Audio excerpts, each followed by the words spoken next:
శ్రీ గురుభ్యో నమః. శ్రీమాత్రే నమః. మా భక్తి టీవీని ప్రోత్సహిస్తున్నటువంటి మా ప్రేక్షకులందరికీ ధన్యవాదాలు తెలియజేస్తూ 28 సెప్టెంబర్ 2025 నుంచి 4 అక్టోబర్ 2025 వరకు గల కాలానికి రాశి ఫలితాలు తెలియచెప్పుకుందాము. ముందుగా గ్రహ స్థితులు, ఆ తదుపరి సమ్మేళనాలు, ఆ తదుపరి విశేషాంశాలు. మిథునంలో గురువు, సింహరాశిలో శుక్రకేతువులు, కన్య రాశిలో రవి బుధులు, తులారాశిలో కుజుడు, వృశ్చిక రాశిలో చంద్రుడు నీచ, అలాగే రాహు గారు కుంభరాశిలో, ఇక వక్రించిన శని గారు మీనరాశిలో ఉంటూ ఉండగా, వారాంతంలోకి వచ్చేటప్పటికి బుధుని యొక్క సంచారము కుజునితో పాటుగా తులారాశిలోకి వచ్చి ఉన్నది. అలాగే చంద్రుని యొక్క సంచారము రాహు గారితో కలిసి ఉన్నది. గ్రహ స్థితులు ఈ విధంగా ఉండగా, ఇక సమ్మేళనాలు, చంద్ర రాహువుల సమ్మేళనాలు మానసికమైనటువంటి అశాంతిని సూచిస్తూ ఉంటాయి, అస్థిమితాన్ని సూచిస్తూ ఉంటాయి. అలాగే శుక్ర కేతువులు వైవాహిక జీవితంలో కొంత అప్రమత్తతని సూచిస్తున్నాయి. అలాగే అన్యోన్యత, ఏ విధమైన అన్యోన్యత ఏ బంధువర్గానికి ఉన్నా కూడా కొన్ని రకాలైనటువంటి జాగ్రత్తలు తీసుకోవాల్సిన పరిస్థితి కనిపిస్తూ ఉంది. అలాగే బుధ కుజుల యొక్క స్థితి ఐటీ కంపెనీ వాళ్ళకి చాలా బాగా రాణించే విధంగా, ఆ కంపెనీలో పనిచేసే ఉద్యోగస్తులకు కానీ, ఆ కంపెనీ అధినేతలకి కానీ, ఈ సాఫ్ట్వేర్ సర్వీసెస్ చేసే వాళ్ళకి, ఎలక్ట్రిక్ అండ్ ఎలక్ట్రానిక్స్ వాటికి సంబంధించినటువంటి ఉద్యోగస్తులకి, వ్యాపారస్తులకి, విద్యార్థులకి ఇత్యాది వారందరికీ కూడా చాలా చాలా మంచి చేస్తుంది. అలాగే గురువు గారి యొక్క దృష్టి కూడా పడుతూ ఉన్న కారణం చేత ఈ రంగంలోని వారు చాలా చక్కటి అభివృద్ధి చెందుతారు అని చెప్పి తెలియచెప్పచ్చు. అలాగే గురువు గారి దృష్టి చంద్ర రాహువుల మీద కూడా ఉంటూ ఉన్న కారణం చేత మానసికమైనటువంటి అస్థిమితత్వము, అశాంతి ఎంతగా ఉంటుందో ఒక్కొక్కసారి వారికి వారే మానసిక బలాన్ని తెచ్చుకునేటటువంటి మనో సంకల్పము లేదా ఆ దృఢత్వము కూడా వారికి వారే ఏర్పాటు చేసుకోగలుగుతారు. లేదా ఎవరైనా స్నేహితుల నుంచి కానీ, పెద్దల నుంచి కానీ మంచి ప్రోత్సాహాన్ని అందిపుచ్చుకొని మానసిక దృఢత్వాన్ని పొందగలుగుతారు అని చెప్పి తెలియచేస్తూ ఉన్నాను. ఇక శుక్రకేతువుల యొక్క సప్తమ స్థాన దృష్టి రాహు చంద్రుల మీద పడుతూ ఉన్న కారణం చేత ఇక్కడ లలిత కళలలో కళాకారులకి చాలా బాగుంటుంది. లలిత కళలలో మీకు కొన్ని విజయావకాశాలు కనిపించేటటువంటి అవకాశం ఉంది అని చెప్పి తెలియచేస్తూ ఉన్నాను. అలాగే వ్యాపారాలు కూడా కొన్ని బాగుంటాయి కొంతమందికి. అవి ఎవరికి బాగుంటాయి అనేది ఆ రాసులకి విశేషాంశాలు చెప్తున్నప్పుడు చెప్తాను అని చెప్పి తెలియజేస్తూ ఉన్నాను. ఇక గ్రహ సమ్మేళనాలలో తరువాతిది రవి బుధుల యొక్క కలయిక. చక్కటి బుధాదిత్య యోగంతో బుధుడు ఉచ్చలో ఉంటూ అనేక రకాలైనటువంటి శుభ సంఘటనలని ఇస్తున్నారు. రవి బుధులు కలిసి ఉన్నప్పుడు, రవి గారు విడిగా బుధుడు విడిగా ఉన్నప్పుడు ఒక్కొక్కసారి ఒక్కొక్క రాశిలో మంచి ఫలితాలను ఇస్తారు, ఒక్కొక్కసారి ఇవ్వకపోతారు. కానీ కలిసి ఉన్నప్పుడు మటుకు అది యోగం అవుతుంది. కాబట్టి అలాగే బుధుని యొక్క స్థితి ఉచ్చలో ఉంది కాబట్టి చాలా అద్భుతమైనటువంటి యోగాలే ఉంటాయి. కానీ ఇక్కడ ఒక చిన్న గ్రహ విశేషం ఏంటంటే, శని గారి యొక్క సప్తమ దృష్టి రవి బుధుల మీద పడుతూ ఆరోగ్యానికి సంబంధించిన జాగ్రత్తలు తీసుకోవాలి అని చెప్పి సూచిస్తూ ఉన్నది.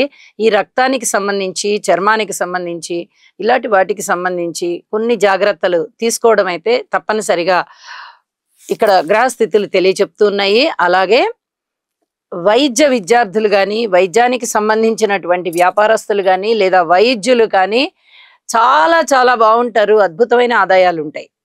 ఇక రాసుల్లోకి వెళ్దాం.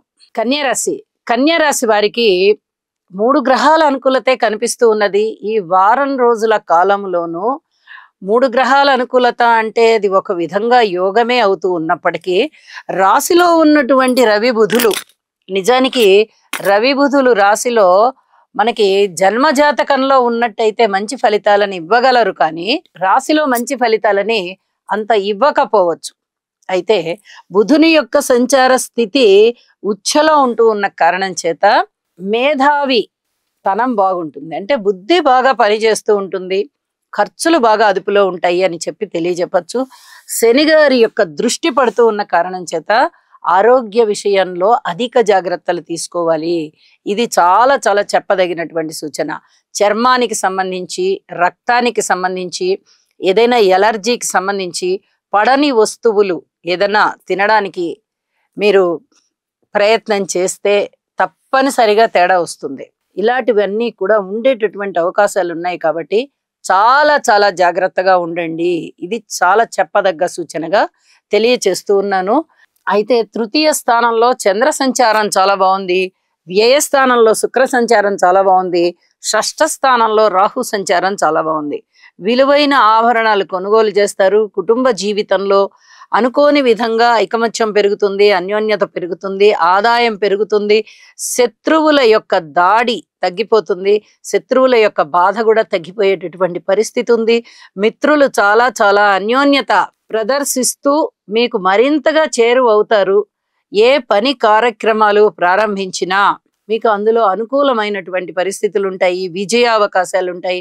ఇవన్నీ కూడా చాలా బాగుంటాయి అని చెప్పి తెలియచెప్పడం జరుగుతోంది. అలాగే ఆరోగ్య విషయంలో పరస్పర విభిన్నమైనటువంటి ఫలితాలు ఎప్పుడైతే కనిపిస్తున్నాయో, మీరు చేసే ఔషధ సేవ వల్ల కానీ, మీరు చేసేటటువంటి మంత్ర జపం వల్ల కానీ, దైవనామ స్మరణ వల్ల కానీ ఒకంత శుభం చేకూరేటటువంటి పరిస్థితి కనిపిస్తోంది.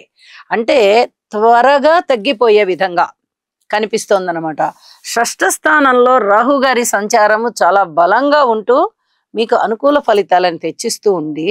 అలాగే సప్తమ స్థానంలో ఉన్నటువంటి శని గారి దృష్టి రవి బుధుల మీద ఉండి కూడా మీకు కొన్ని రకాలైనటువంటి శారీరక రుగ్మతలని సూచిస్తూ ఉంది. పరస్పర విభిన్నమైనటువంటి ఫలితాలు ఇవి రెండూ కూడా. కాబట్టి ఇక్కడ దైవనామస్మరణ అనేటటువంటి మహా ఔషధాన్ని ఉపయోగించండి. అతి శీఘ్రంగా మీకున్నటువంటి ఈ రుగ్మతలు ఏవైతే ఉన్నాయో అవి ఉపశమింపబడతాయి అని మరీ తెలియచెప్తూ ఉన్నాను. ఉద్యోగ జీవితంలో అధిక జాగ్రత్తలు తీసుకోండి. పై అధికారుల యొక్క మందలింపులు పొందేటటువంటి అవకాశం కనిపిస్తోంది. అన్నదమ్ముల సహాయ సహకారాలు బాగా కనిపిస్తున్నాయి. స్వగృహ నిర్మాణము చక్కగా జరుగుతుంది. సంతానం వల్ల మీకు కొన్ని రకాలైనటువంటి పరీక్షలు కనిపిస్తూ ఉంటాయి.